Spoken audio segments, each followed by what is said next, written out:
We're smooth 98.1 FM. Good morning and welcome to the Monday edition of the Locker Room. Good morning, Tega. Good morning. I told you last weekend, I said, please, whatever you do in this Easter period, now that there's holiness in the week, just use it and pray that your team will not be fodder for batter. Some of you were not praying. You said so. They were not praying. Now today, we drag you like small generator. Good morning, everybody. Hope you had a great weekend. All right. What do we have? No, we'll not talk about what we have on the bill today because some people know when to run. So we are just going to leave it anonymous first. But before we go further into the show, Omatseye, please tell us how we can be a part of the locker room this morning. To be part of the locker room experience, you have to be able to send us a WhatsApp message on 20809444091 will be where we read all the basketballs and the missiles you send across for the banter. Then all of it, 0809444091. Then you can also race down to YouTube, and that's youtube.com/smooth981FM Lagos. Do well to subscribe to our YouTube channel so you can go back there to see previous edition of the locker room, and as well leave your thoughts there as we continue. We're live streaming. Tega, we're ready. All right, so let's take the headlines first, and then we'll get into the stories. Okay. So let's on the bill this morning. Nigeria versus South Africa. Banyana arrived Abuja for Olympic qualifier against the Super Falcons, as there would also be Miami Open. Yannick Sinner beats Gregor Dimitrov in straight sets to win men's title, as Collins tops Rybakina to claim Miami Open in farewell season. And then comes Guardiola says City are still the team to beat despite trailing third on the table. And then comes Chelsea, where own was enemies in the Burnley draw, says Palmer. Then Rodrigo Madrid pass Athletic to maintain La Liga lead. Also, congratulations Leverkusen. Bayern title hopes over, admits Tuchel. And then Ayer's late equalizer holds Man United to a draw at Brentford. So those are the stories. Now, some people say, but my team didn't lose. If your team could not beat a 10-man team, we are dragging you today by the collar and the trouser. All right?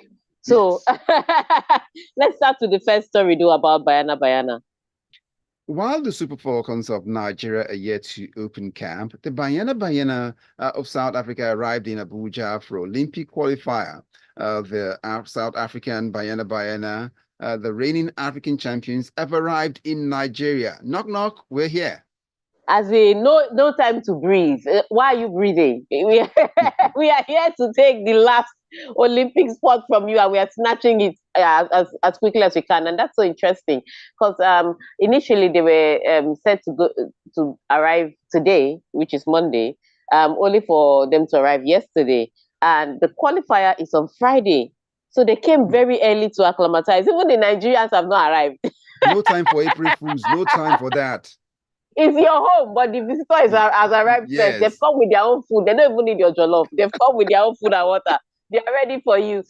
But that's how serious this ticket is. And I always say the Olympic qualifier is a lot tougher than the World Cup and the AFCON because there's even less sports available. And so the fight to get into the tournament proper is a tough one. And the Super Falcons haven't been at the tournament in years because of this tussle. So this represented our closest chance in recent time to make it to the Olympics. Unfortunately, or fortunately, depending on how you look at it,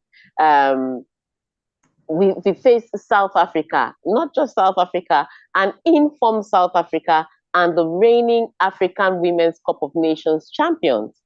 So South Africa has been building their women's football. In fact, they've been building their football for a while, but their women's football in particular, because a lot of other women's teams are lagging, have improved exponentially. It's not even a gradual, little by little increase. It's an exponential increase, and there's investment that is deliberately and intentionally channeled towards development of women's football in South Africa. So, and it's evident, it's showing. The same thing that happened in Morocco is showing. So all of a sudden, South Africa that we knew that, if you're facing South Africa, we'll say, we're going to fight a little bit, but we are winning. Now, we cannot say that convincingly, because if you do anyhow, you will see anyhow. So the first leg is in Abuja on Friday, and then the next leg is in South Africa. So it kind of, even the way the draws were made, it gave them the advantage, because if you play the first leg away, the second leg at home, you may try to salvage something, or you may know what to do to put your opponents under pressure. But as it is now, we play the first leg in Abuja, and then we go to South Africa to play the second leg. So it's a really tough task for the Super Falcons, which is why I expected that they'd been camped a lot earlier, trying to get everything sorted out together. But I guess it's not only dependent on the NFF, it's also dependent on when the football clubs release you. And since a lot of South African players are predominantly in South Africa, it's easier for them to get their team together than for us to get our team together. We'll be getting for America, Spain. We're not even in the same time zones. So it's a tough one, but I think we'll get there. My prayer is that we come together, get the good tactics. It doesn't have to be pretty, but we have to get the ticket. So if you're Nigerian and you're in Abuja, please just make out time Friday like this. You're not going anywhere. You're supporting Super Falcons. Even if you're in Lagos, it's not too late to travel. You understand? So gather your money together. By Friday, the money will be complete. So you get there in the morning, watch the match, and you can come back to Lagos that same evening. It's about an hour flight, okay? Let's try and do this to get the Super Falcons all the way to Paris 2024. This level of confidence for a visitor to come to my house, even when I'm not around, and make themselves comfortable. No, they are telling you. They are ready for you. They want the tickets. That's what they are telling you. Okay. You now decide whether they want it more than you. Okay. Shall we go over now to Miami, where Italy's Yannick Sinner cruised past Grigor Dimitrov in straight sets to win the Miami Open's men's title? I guess Alcaraz will be of relief for now. Alcaraz is not of relief because he's lost his number 2 ranking to Yannick Sinner. Yannick Sinner winning this tournament took him to number 2. So you know what he said? He's gunning for number 1 spot. Number 2 is not where he's at, but he's taking number 2 ranking from Carlos Alcaraz. You remember Carlos Alcaraz fell to Grigor Dimitrov in the quarterfinal, and then Grigor Dimitrov defeated Sasha Zverev in the semifinal in 3 sets before he went with an almost empty tank to play against Yannick Sinner. Now, that is not to say that he could have defeated Yannick Sinner. In their head-to-head, he was already 7-1 head-to-head. So Yannick Sinner, had been winning convincingly. But it made it even worse that he got to the finals, defeating a Carlos Alcaraz with some scintillating tennis in the quarterfinals, and then playing even more brilliant and determined tennis in the semifinals against Sasha Zverev to get there. So by the time he got to Yannick Sinner, even if he didn't have a praying chance before, after playing those 2 matches, there was really not much gas left in the tank, and it was evident. He could barely hold his service games, and he didn't even get enough. He didn't save the best for the last. Then that's what. He didn't even get enough looks into Yannick Sinner. So first set, it was still a little bit of a struggle, but by second set, he was already down and out. 6-1. The only thing he managed to do was make sure he wasn't big, but there was no chance for him. It was a very easy one. Yannick Sinner is also playing brilliant tennis. Remember the first time he lost in 2024 was to Carlos Alcaraz in Indian Wells. So right now he has only 1 loss in all of 24. We are already in the month of April. Yeah. So, in the second quarter. I couldn't help last week, on Friday, the way the depiction of that game, Alcaraz's game and Dimitrov, how you described it, took what he brought and shred it, do your worst. So when I left, I had to go check up the post-match interview and see Alcaraz saying he beat me like a 13-year-old. As in, when I was telling people that he destroyed him, I said he didn't beat him. I said beating is what you do to normal tennis players.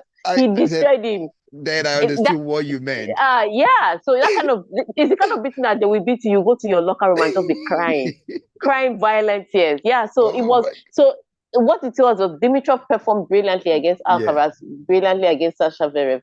There was not much left in the tank. I'm not saying that he could have defeated Yannick Sinner if he had more fuel in the tank, but would have been at least a competition. Yesterday, it was a training session for Yannick Sinner. He just jogged his way to the finish line. So tough one, but Yannick Sinner, yes, seems like the man to beat on tour. Not necessarily because he plays the best tennis ever. It's that he's the more consistent at a high level on the men's tournament this year. So we are into the clay court season. Let's see how he thrives there.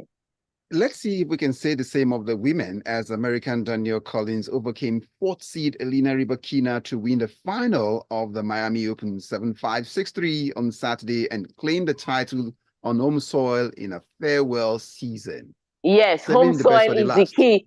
Home soil is the key. That is her home state. Wow. And so, yeah, that's her home state. And so when she'd announced that she's retiring, that this is her farewell tour, she wants to go and see if she can have babies because she has this condition that makes fertility hard for her.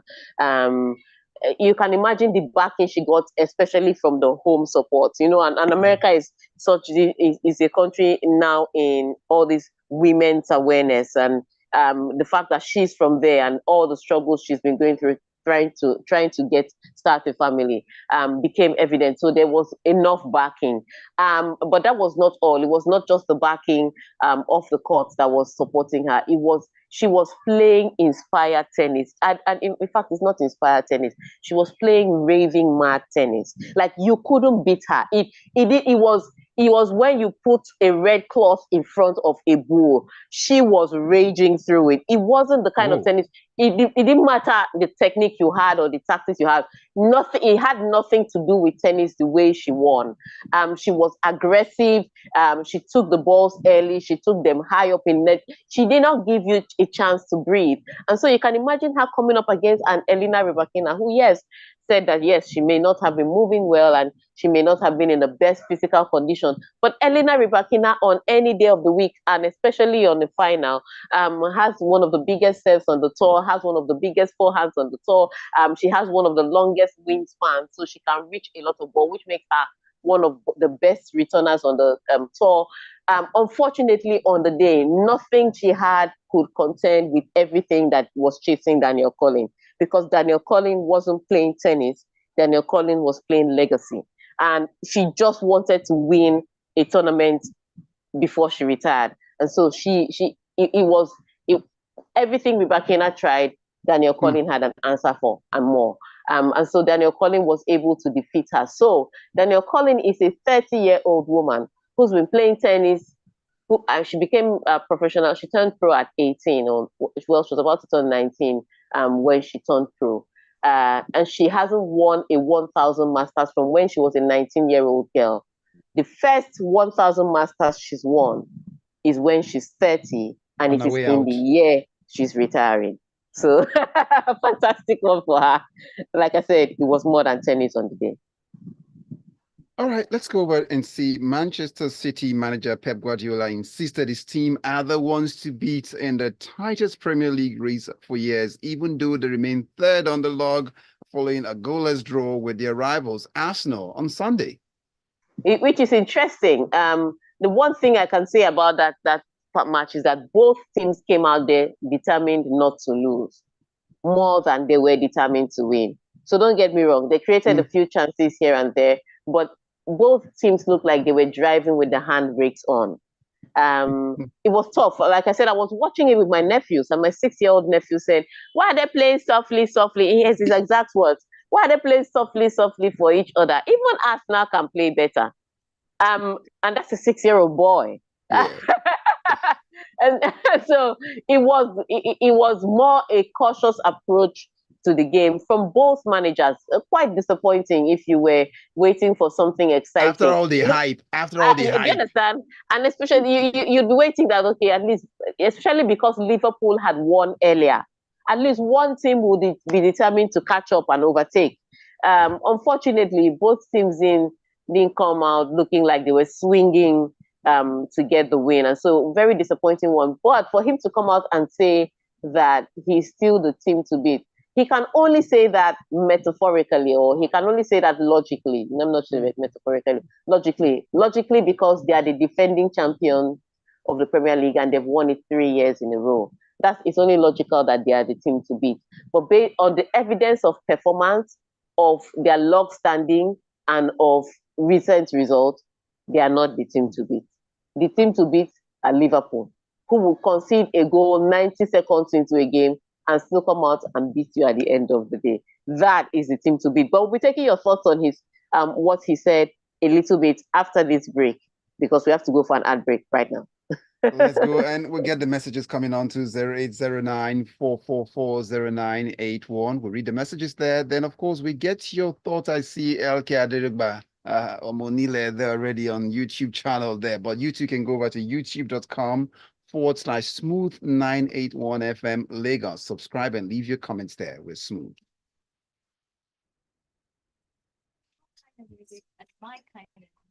When we'll come back, we'll just come back with messages.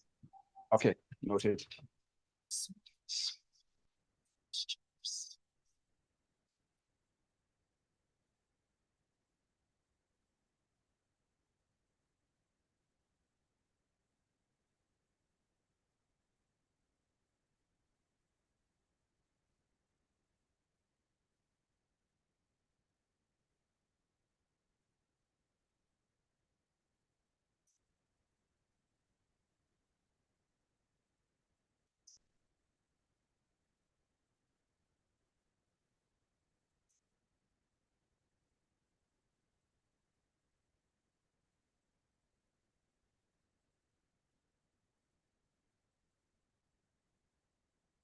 It's Ramadan. Come on board. Let's go on a tour to the top restaurants where you can enjoy the best of the season. First stop is Charity Cafe. Here, the currency sharing. So keep giving. Next stop is Kindness Bistro. Be the kindest you can be. Last but not the least, make a stop by at Forgiveness Drive-Thru and let go of every beef. And at Sahur and Iftar. Bring it home with the goodness of great tasting meals with Noor. This Ramadan, don't just eat for good. Share the good and be the good. Noor, eat for good. My name is Ayo Bliss. I'm boss. And you're listening to Smooth Breakfast.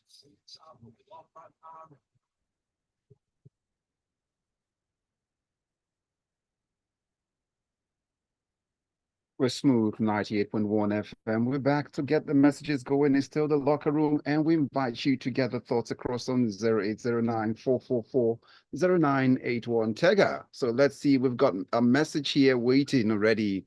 Okay, let's take some messages. Just two. Yeah. Mayowa's message waiting here says, well, we start greetings and all that, but it goes, I beg, drag Chelsea with, like, that's what they call the L gen. Then it goes, then it cannot be explained how at home with a man advantage against a sent-off coach, it is a draw that Chelsea could come up with. The waste chances like their owners waste money. Obviously, the coach isn't the only problem. Let's just relegate Chelsea to the second division. That's the championship side, right? Until they get their act right. As for it goes on, it says City versus Arsenal was a cautious match. They were annoyingly too careful.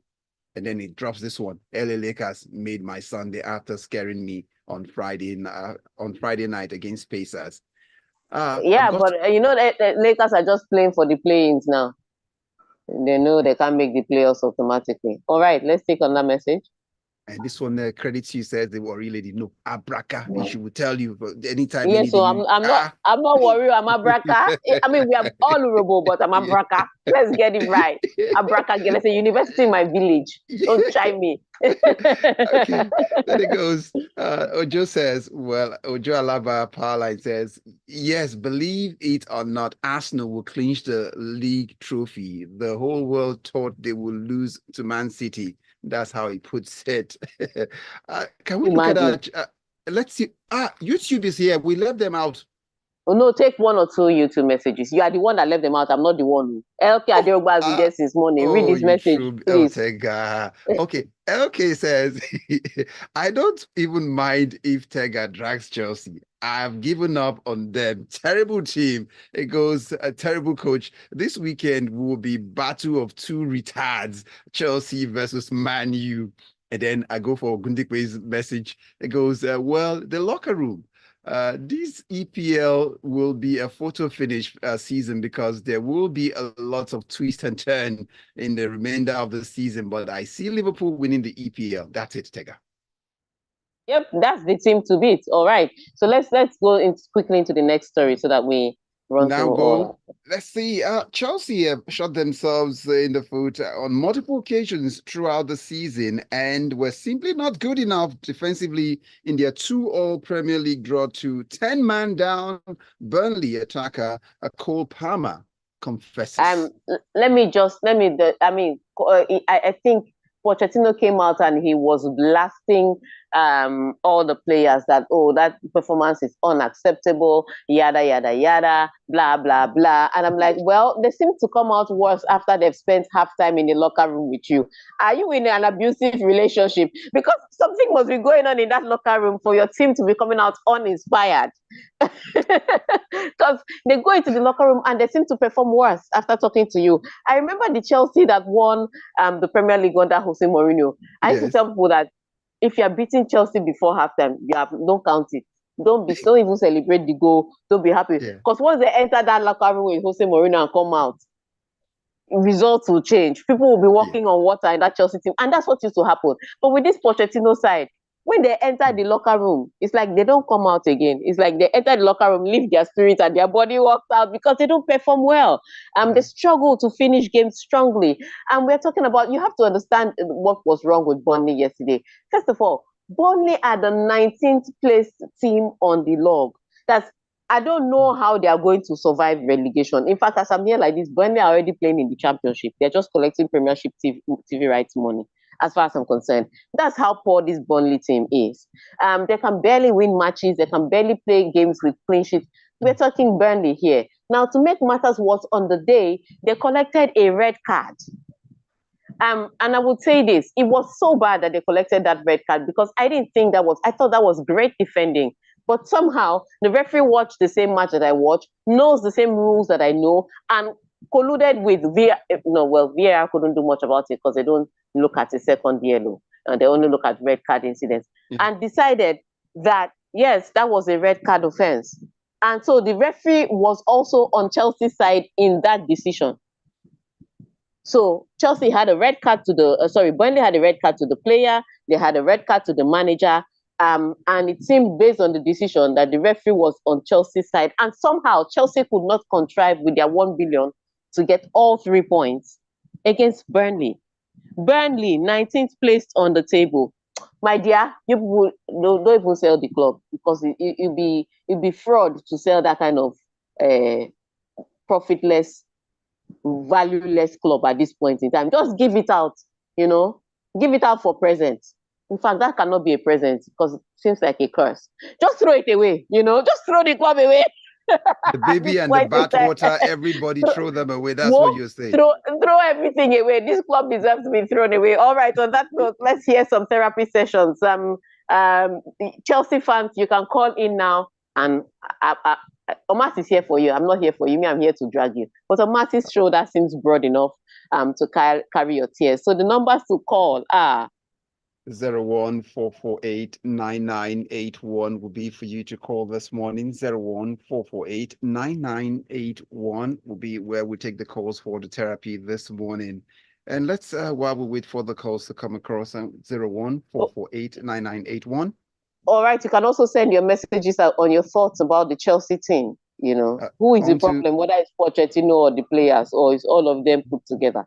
And that will be on 0809-444-0981 will be where we'd like to read that also. I see Leo Taiwo from Ojo Alaba Power Line. Okay, yeah, Leo, I got that now. Thanks so much. He sent in that message earlier on saying Arsenal will clinch the trophy. But then, okay, so can we go over to the next story now. Let's go to the next story. Let's go to the next story while we wait on those phone calls and the messages for Chelsea. Now, Rodrigo is in the news. Rodrigo fired La Liga leaders Real Madrid to a 2-0 win over Athletic Bilbao with a superb brace on Sunday to restore their 8-point advantage on Barcelona. Yes. So Barcelona had won earlier, narrowly, and we add by 1-0 through Rafinha. Girona had also won their match just a few hours earlier, and then it came to the turn of Real Madrid. Now, I expected a tougher game from Real Madrid to Athletic Bilbao. And it looked like it was going to be that game because Bilbao had dominated possession in the early minutes of the game. Looked like they were going to create chances. But after all the rigmarole, they dominated possession. They were living on the Real Madrid half of the pitch. Real Madrid had one chance towards the Athletic Bilbao net, and they scored a goal. Brilliant goal by Rodrigo. And then his second goal was even more brilliant because he had to squeeze it at the goalkeeper's net post, because at the goalkeeper's near post. At this point in time, I don't think there's a question as to whether Real Madrid is winning the La Liga. The question is, what can they do in the Champions League? Okay. So that takes us over to Germany, where Bayern Munich manager Thomas Tuchel conceded the Bundesliga title was over after Saturday's 2-0 loss to Borussia Dortmund, led by Leverkusen 13 points clear with 7 points left. Good morning, Thomas Tuchel. Good morning. We have been new. Let me put it in the street language. We have been new that Bayer Leverkusen was winning this league. It doesn't make any sense to argue against a team that seems to find a way, despite tough fixtures or despite poor performances, to come from behind and win their match. So that one is expected of Bayer Leverkusen to win the league. But for Thomas Tuchel, I had said it earlier, Bayern Munich needed to fire Thomas Tuchel a long time ago. But they decided that they will leave him, and at the end of the season he will go. Iowa, now you've fallen 13 points behind Leverkusen, and they played against a Borussia Dortmund side that are, well, not even doing brilliantly this season. So if you're an Arsenal fan right now, you'd be a lot happier because based on the performance of the Bayern Munich team and the performance of the Arsenal team, it seems that Arsenal may finally get some joy against Bayern Munich in the Champions League. But we never know. Arsenal are a London team.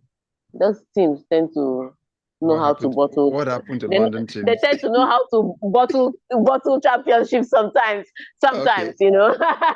So I would say, if you're Arsenal, you'll be hopeful though, because the way the Bayern Munich team are playing, uninspired. Even though Harry Kane could score a goal or two, you'd think that at the end of the day, based on the form of both teams, Arsenal looks like they're having the advantage. But like I said, it's an Arsenal team in the Champions League. So we wait and see how they perform. Final story here. Christopher Ayers' 99th minute equalizer salvaged a point for Brentford in a 1-1 Premier League draw with Manchester United on Saturday, denting the Old Trafford club's hopes of qualifying for next season's Champions League. Yeah, interesting that Manchester United is so close to Champions League spots, but yet so far 8 points far, in fact.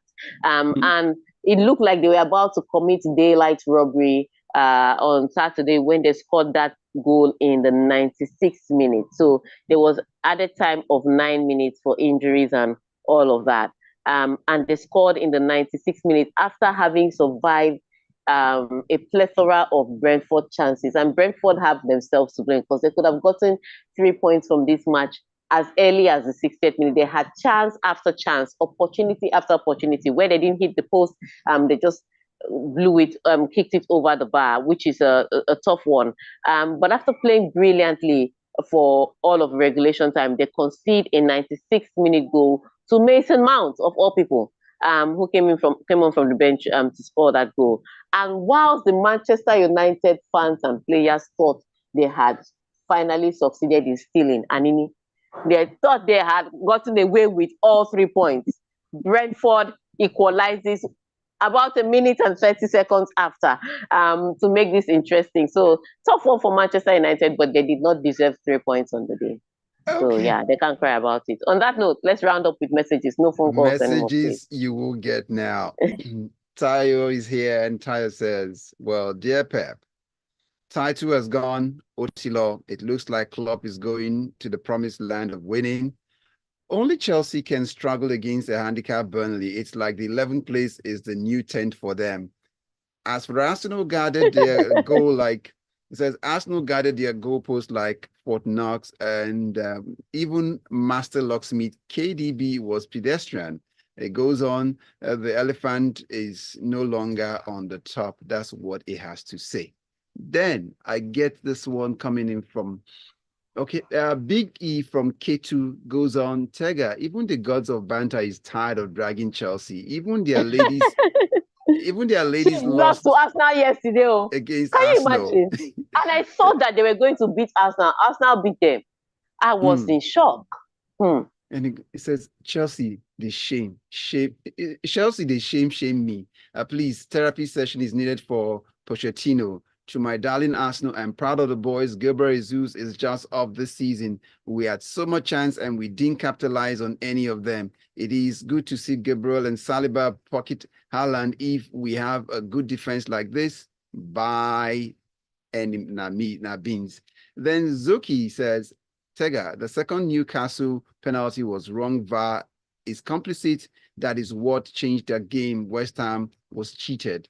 And then Emeka Onelum goes on saying, the City game versus Arsenal was like a game of chess. It was a highly tactical game where no one wanted to lose. Suddenly, no one is predicting City winning the league. It has now shifted to Liverpool. The same Liverpool were earlier leading with 5 points and lost it. Underrate Arsenal at your own peril. As for Chelsea, their placenta is firmly attached to that 10th, 11th position. They go nowhere. Well, that's this way. That's all we can take this way. All right. On that note, want to thank you for all your messages that you sent to YouTube and to our WhatsApp platform. We thank you for the phone calls we couldn't take. Sorry. We thank you for tuning in to Smooth 98.1 FM to listen to the locker room. And on that note, till we come your way again on Wednesday, is bye from me.